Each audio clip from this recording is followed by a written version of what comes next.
avons 4 axes dans la Fondation. Nous avons l'éducation, nous avons la prévention, la recherche et l'innovation, et nous avons l'aide aux aidants. La Fondation aussi a pour mission de soutenir des projets à l'Institut Saint-Pierre, mais également elle crée par exemple le Grand Prix de l'innovation qui va nous aider à soutenir des start-up dont les missions se retrouveront également au sein de l'Institut Saint-Pierre. Nous ne sommes pas à la recherche d'une innovation pour l'innovation. Nous pensons que la société évidemment bouge et que c'est à nous, compte tenu de la vision que nous avons sur les problèmes que portent les familles et les enfants, c'est à nous d'être à ces rendez-vous-là. Les rendez-vous qu'avait la société en 1918 n'est pas la même que celle que nous avons en 2018. La Fondation Saint-Pierre a réussi à durer 100 ans, d'abord parce qu'elle s'est remise totalement en cause dans les pathologies qu'elle traitait. On est loin de la tuberculose et proche de l'obésité. On a reconstruit un nouvel hôpital qui était indispensable pour donner une qualité de soins. On a su aussi, la Fondation, se créer un patrimoine immobilier important qui est autour de nous et qui nous permet de faire vivre la Fondation et de porter les causes que nous avons apportées.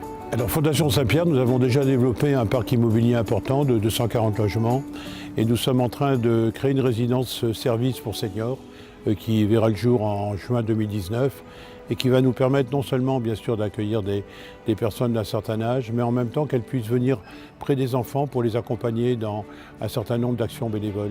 Le lien intergénérationnel est une idée relativement nouvelle et que nous pouvons porter ici de manière très concrète en ayant d'un côté un hôpital qui accueille près de 9000 enfants et de l'autre côté à quelques mètres une structure qui accueille des seniors qui ont envie que leur nouvelle vie soit également porteur d'un sens et d'une cause.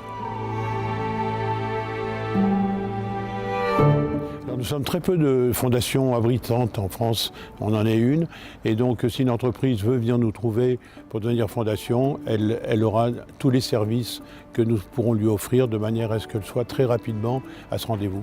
Dans une fondation comme la nôtre, et s'ils viennent nous trouver, ils vont trouver un véritable sens à leur entreprise, des motivations profondes pour accompagner une politique sociale qui semble nécessaire à leurs yeux. La société n'est pas que de gagner de l'argent, évidemment, ça va beaucoup plus loin et nous pouvons être là. Faisons tout pour l'enfant, c'est une de nos devises, un axe fort pour nous de réflexion. Oser, c'est aller plus loin, c'est entreprendre forcément quelque chose qui n'est pas complètement raisonnable, mais qui, a priori, devrait amener un vrai changement pour les autres.